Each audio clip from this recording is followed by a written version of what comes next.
Saya akan beri tema tentang Kairos ya. Mungkin pemuda juga kemarin saya dengar tentang Kairos. Mungkin saya harus memfokuskan kepada Kairos ini yaitu waktunya Tuhan. Nah, saya masuk dalam contoh-contoh ada tokoh Alkitab yang tidak menghargai Kairos Tuhan sehingga ketika Kairos Tuhan itu sudah lewat, maka orang tersebut tidak bisa mengulangi kesempatan yang sama. Contoh yang pertama adalah Esau. Kita coba buka di dalam Ibrani 12 ayat 16 dan 17. Ibrani 12 ayat 16 sampai ayat yang ke-17. Mungkin di depan juga sudah ada, kita baca dalam hitungan yang ketiga, 1, 2, 3. Janganlah ada orang yang menjadi cabul atau yang mempunyai nafsu yang rendah seperti Esau yang menjual hak kesulungannya untuk sepiring makanan. Sebab kamu tahu bahwa kemudian ketika ia hendak menerima berkat itu, ia ditolak. Sebab ia tidak beroleh kesempatan untuk memperbaiki kesalahannya. Sekalipun ia mencarinya dengan mencucurkan. Kenapa Esau itu melewatkan Kairos Tuhan? Karena apa? Dia itu terlalu meremehkan. Kalau kita baca di dalam Kejadian, di situ ada kata-kata dia berkata, udahlah ini hak kesulungan buat kamu aja karena sebentar lagi saya mati. Nah itu dia. Dia terlalu meremehkan Kairos Tuhan. Orang yang meremehkan Kairos Tuhan, maka akan hilang momen kesempatannya. Kalau orang dunia berkata waktu itu adalah uang. Karena Esau meremehkan Kairos Tuhan, maka apa yang terjadi? Hak kesulungan apa yang paling berharga? Apa? Berkat mesianik. Hilang. Harusnya keturunan Yesus. Yesus itu anak Daud, betul ya? Anak Abraham, anak Ishak, anak Esau harusnya. Tapi enggak. Tuhan berkata, kalau kamu berdoa, berdoalah demikian. Allah Abraham, Allah Ishak, Allah Yakub. Sampai hari ini orang Yahudi berdoa Allah Yakub. Harusnya Allah Esau. Ini berkat mesianik nih, hilang. Enggak bisa. Jadi jangan meremehkan Kairos Tuhan. Berikutnya yang kedua, kita lihat di sini ada tokoh apa? Siapa namanya? Simpson. Wah ini keren banget nih. Simpson itu dari lahir, dari dalam kandungan bahkan dia sudah ditakdirkan untuk menjadi nasir Allah, hakim Israel. Tetapi dia itu sukanya mencobai Tuhan, mencobai kesempatan yang Tuhan berikan. Pertama apa? Pertama ada bangkai lewat, ada singa mati, kemudian dia lewat, oh ada madu. Nah dia ambil madunya. Harusnya seorang nasir itu, firman Tuhan berkata, kamu tidak boleh bersentuhan dengan bangkai. Tapi ini mencobai Tuhan. Memang enggak nempel. Ada singa kan nganga begini. Madunya ada di sini. Dia ambil memang enggak kena bangkai. Tapi ini dia sudah mencobai Tuhan. Jangan sentuh.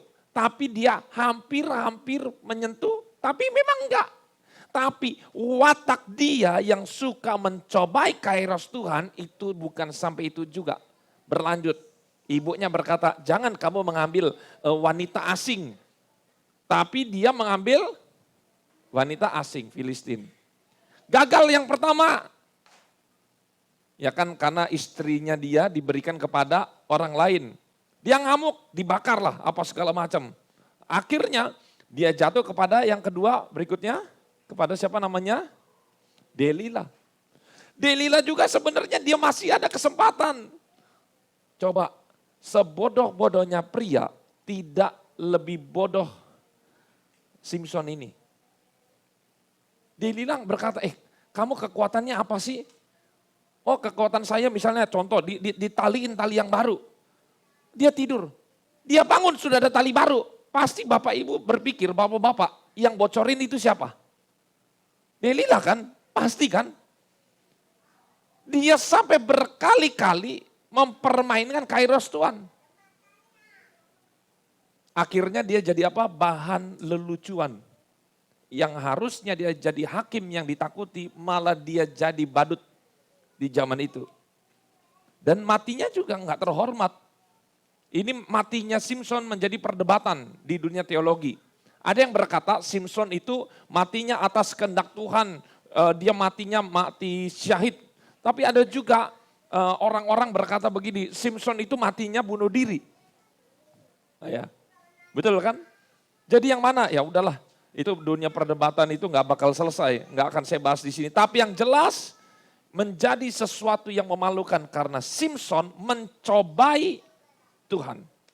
Kairos yang Tuhan berikan, dia cobai. Terus berikutnya, siapa ini namanya? Yudas. Dia ini, saya mau katakan banyak orang berkata Yudas itu jatuh karena dia itu lagi pegang apa ini? Lagi pegang uang. Katanya Yudas ini dia jatuh karena dosa tamak akan uang. Ya oke lah, saya anggap benar karena ada ayat juga yang mendukung bahwa dia itu suka mencuri. Dia kan menjadi bendahara, dia mencuri. Ya kasnya perjalanan Yesus. Tetapi kalau saya telusuri yang menjadi faktor utama dia itu menjadi pengkhianat adalah karena dia itu salah satunya ingin membebaskan Israel dari penjajahan. Bisa jadi itu kayak mau apa ya, dia itu kaum nasionalisnya Israel yang dikatakan oleh orang-orang Romawi mereka adalah pemberontak. Nah seperti begitu. Kan ada misalnya contoh di Papua ada ya kan pemberontaknya, di Aceh ada, di mana-mana ada gitu ya pemberontakan. Tapi dia itu maksudnya tuh kenapa? Salah satu tujuan dia ikut Yesus itu setelah saya pelajari adalah dia ingin menjadikan Yesus sebagai raja di bumi. Supaya apa? Supaya Israel bisa merdeka. Tetapi setelah dia tunggu-tunggu kok Yesus terlalu lemah. Makanya dia punya inisiatif. Supaya Yesus menggerakkan kekuatannya, inilah inisiatif saya. Saya akan menjual dia supaya kalau sudah terdesak, mau nggak mau dia akhirnya bergerak juga. Tetapi apa yang dia pikirkan itu tidak sesuai dengan kenyataan. Dia menjual Yesus, setelah itu Yesus tidak menggunakan kekuatannya untuk melawan bangsa Romawi dan dia disalib. Akhirnya Yudas kecewa. Waduh, makanya setelah itu Yudas ngapain? Dia membuang uangnya, kemudian dia apa? Gantung diri. Kalau memang dia suka akan uang, nggak mungkin uangnya dibuang. Tapi karena ini, ya ampun, misi pemberontakan saya gagal total. Ternyata yang saya berpikir Yesus akan melawan, ini Yesus malah menyerahkan diri. Akhirnya dia kecewa. Dia gantung diri. Bahkan Bapak Ibu, Yudas sudah diberi peringatan. Kairos, coba kita baca Matius 26 ayat 24. Waktu perjamuan ini, anak manusia memang akan pergi sesuai dengan yang ada tertulis tentang dia, akan tetapi apa? Celakalah orang yang olehnya anak manusia itu diserahkan. Adalah lebih baik bagi orang itu sekiranya ia tidak, lebih baik gak dilahirin. Waduh, saya nggak tahu nih hukumannya apa nih. Hukumannya Ibu Yudas ini spesial berarti nih. Sudah nyerahkan Yesus, mati, bunuh diri pisan. Yudas yang hendak menyerahkan dia itu menjawab katanya, apa? Bukan aku. Berarti udah diperingatin belum? Sudah, Yesus sayang Yudas gak? Sayang. Di dunia teologi lagi berkata, Ada yang berkata begini, kita harus berterima kasih kepada Yudas. Kalau nggak ada Yudas kita semua manusia tidak ada yang diselamatkan. Wah ini nggak waras. Karena Yesus jelas tidak menghendaki Yudas untuk menjadi pengkhianat. Enggak. Selain Yudas, kalaupun Yudas tidak menjadi pengkhianat, akan ada orang lain yang menggantikan. Tapi Yudas memilih menjual Yesus. Tuh lihat. Yesus sudah sayang sama Yudas. Tapi Yudas berkata, bukan aku. Murid Yesus ada 12 kan? Ada 12 kan semuanya. Nah 11 murid yang lain nggak ngomong apa-apa. Kalau orang nggak ngerasa, diem aja kan santai kan. Tapi ini langsung berkata, oh bukan saya Tuhan. Berarti kalau biasanya orang yang nyolot, berarti dialah yang melakukan. Yesus sayang ini sama Yudas. Tuh lihat. Padahal Yesus sudah berkata lebih baik kamu gak dilahirin kalau kamu menyangkal saya. Tapi Yudas lebih memilih jalan ini. Artinya apa? Yudas melawan kairos Tuhan. Berikutnya lagi, siapa ini? Ananias dan Safira. Ini saya tampilkan. Dia tadinya berkata begini sama istrinya. Waktu pekerjaan Tuhan itu maju-majunya, kemudian dia bernasar. Hati-hati sama nasar Bapak Ibu. Dia bernasar sama istrinya, ini kan banyak orang-orang susah, ini lagi mungkin ada pembangunan, ada apa segala macam, ada keperluan, ada banyak. Gimana kalau kita itu kan punya banyak tanah, ini kita jual aja nih tanah di sini. Ternyata tanahnya itu misalnya contoh kalau di sini di area Mer, begitu yang dulu nggak ada harganya. Nah, kita jual aja ya. Ya pas dijual, loh kok saya pikir 1 juta per meter, loh ini kok 3 juta. Akhirnya uangnya itu melebihi, wah gimana ya. Kan ini kan harusnya kan 100 juta kita kasih kepada Petrus untuk diserahkan untuk keperluan gereja pada waktu itu. Ini kok ada 300 juta. Gimana kalau 200 jutanya kita simpen, 100 jutanya kita kasih. Akhirnya mereka suami istri sepakat. Ingat, mereka itu bimbang. Ketika janji sudah dinasarkan, ketika sudah ada uang di depan mata, bimbang. Hati-hati. Seringkali kairos itu datang kepada kita mencobai lewat salah satunya uang. Pilih mana? Pilih uang atau pilih Yesus? Mulai bimbang dia. Ini. Hati-hati nih. Bimbang karena apa? Uang. Bimbang karena jabatan. Hati-hati. Berikutnya, yang menyanyiakan. Nah ini lucu. Bapak Ibu, saya katakan ini bagus sekali. Tokoh Alkitab yang tidak menghargai kairos Tuhan, yaitu Barak. Ini ceritanya ada di Hakim-Hakim. Jadi singkat ceritanya, Deborah berkata sama Barak, Tuhan menyertai kamu, serang, pasti kamu menang. Dan nama kamu akan menjadi top, luar biasa, tidak akan hilang sampai selama-lamanya. Akan dicatat. Tapi Barak ini takut. Dia ngomong sama Deborah, kalau kamu gak pergi, nah ini nih ada nih ayatnya. Ya. Jawab Barak kepada Deborah, jika kamu turut maju, aku maju. Tapi kalau kamu tidak maju, aku gak maju. Lah ini penakut. Padahal Deborah itu cewek cowok? Cewek. Kata Deborah, baik, saya akan ikut. Tapi engkau tidak akan mendapat kehormatan. Dan kehormatan itu akan diserahkan kepada siapa? Ke dalam tangan seorang perempuan. Namanya Yael, istri Heber. Ini orang ibu rumah tangga biasa. Yang sehari-harinya gak pernah bunuh orang. Bukan prajurit. Tapi dia dipakai Tuhan untuk membunuh Sisera. Ini kehormatan besar. Seluruh Israel acung jempol kepada istri Yael. Caranya bagaimana? Bukan caranya diparang, bukan, enggak seperti itu. Jadi Sisera ini udah capek karena berperang, kemudian diketok-ketok, Bu Yael, tolong boleh saya masuk? Oh ya masuk. Tidur, kasih susu. Dia udah kenyang, dia pulas ngorok, ngok, langsung dipatok. Yael istri Heber namanya tercatat mengalahkan Raja Sisera. Kemanakah Barak? Enggak ada. Karena apa? Takut. Kairos Tuhan bisa hilang kalau orang takut. Tetapi kalau kita lihat tokoh yang menghargai kairos Tuhan, Nuh. Nuh itu membuat bahtera selama berapa tahun?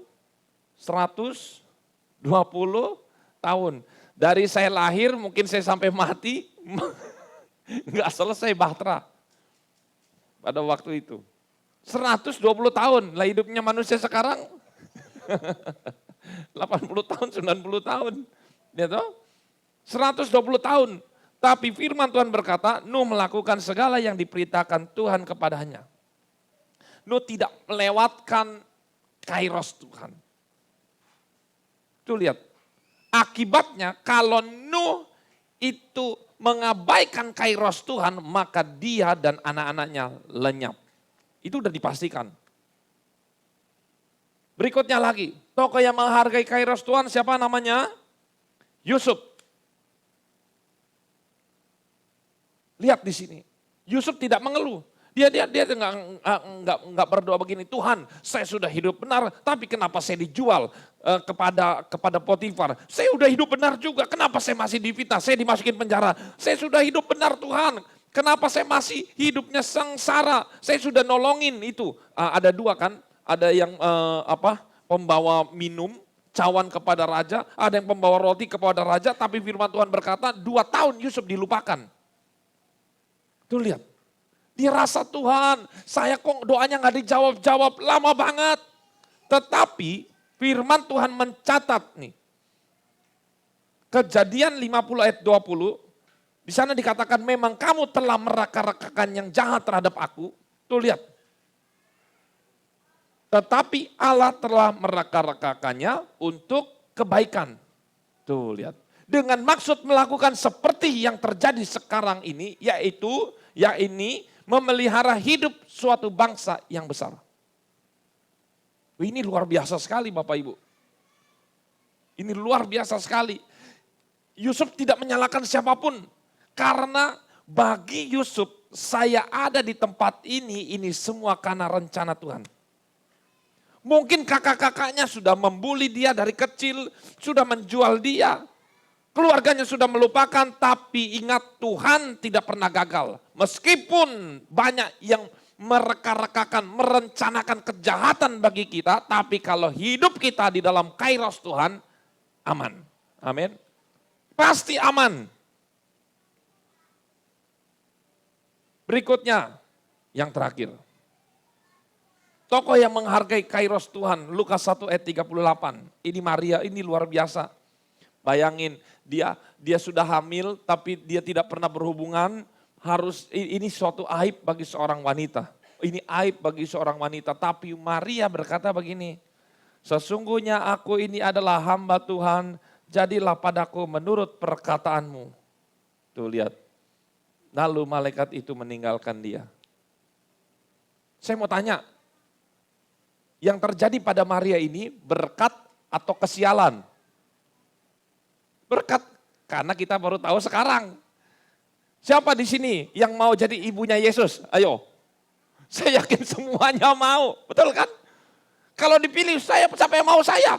Iya kalau udah tahu kejadiannya sekarang, tapi kalau zaman itu, ayo.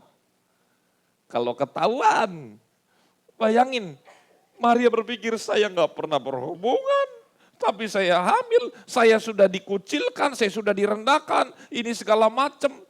Bayangin, ini udah orangnya baik, nggak melakukan apa-apa, tapi kok terjadi begini, ini adalah satu musibah. Tapi Maria percaya. jadilah padaku menurut perkataanmu itu. Dan ini berlaku terus menerus. Bahkan ketika Yesus sudah besar, itu Maria itu suka menyimpan segala sesuatu yang ada firman datang kepada dia. Bahkan ketika perjamuan Kana itu sedang kekurangan anggur, dia berkata, ikuti perkataan apa yang anak saya ngomong, ikuti. Karena Maria tahu benar hidupnya itu adalah kairos. Kesempatan tidak akan pernah datang kedua kali. Slide saya terakhir. Kairos itu bisa berbentuk apa aja? Satu, bisa berbentuk kepada pekerjaan. Contoh, ada seseorang yang dia misalnya jurusannya jurusannya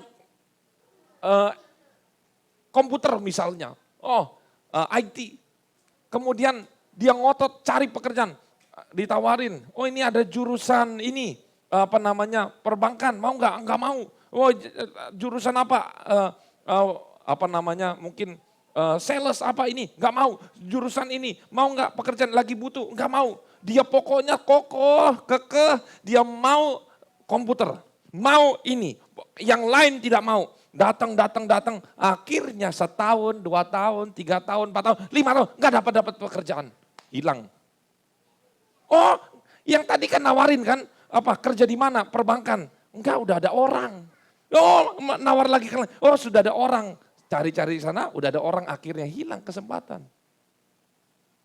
Akibat memilih-milih pekerjaan. Kairosnya cuma datang 1 kali. Berumah tangga. Salah satunya adalah anak-anak muda ketika ingin memilih pasangan hidup. Dia salah memilih pasangan hidup, akibatnya berantakan sumber hidup. Ini berumah tangga ini sangat penting, tapi nggak akan saya bahas hari ini. Yang ketiga, berhenti dari sifat buruk. Mungkin kita sudah mendapat teguran, mendapat sakit penyakit, supaya kita bisa berhenti dari sifat buruk kita sehari-hari. Sudah ditegur, tapi akhirnya momen itu sudah hilang, lewat, baru dia menyesal. Termasuk yang keempat, kairos bisa dalam bentuk apa saja, memilih teman.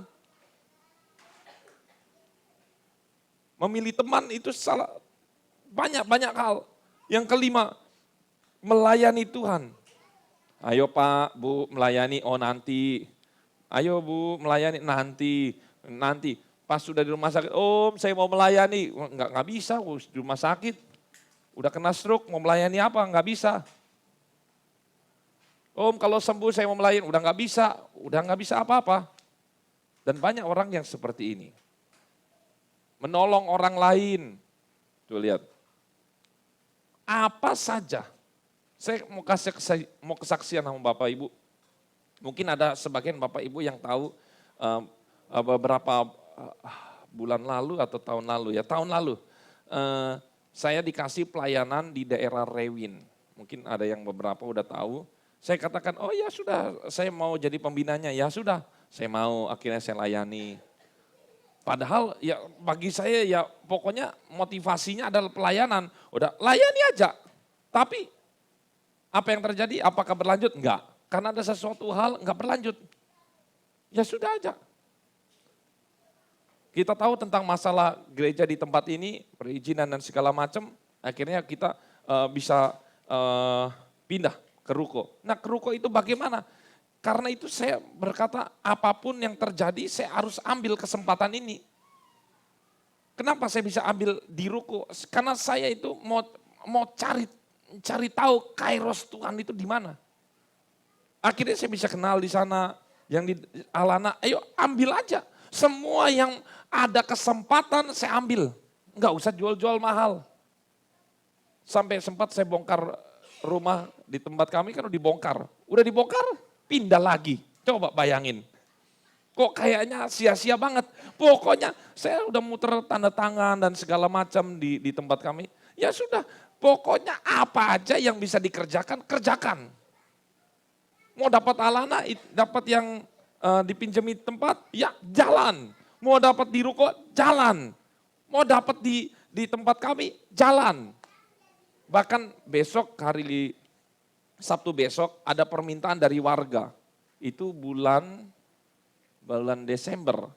Dia berkata, Pak, Bapak kan hamba Tuhan. Iya, dia akan tahu saya hamba Tuhan. Saya mau adain Sabtu ceria.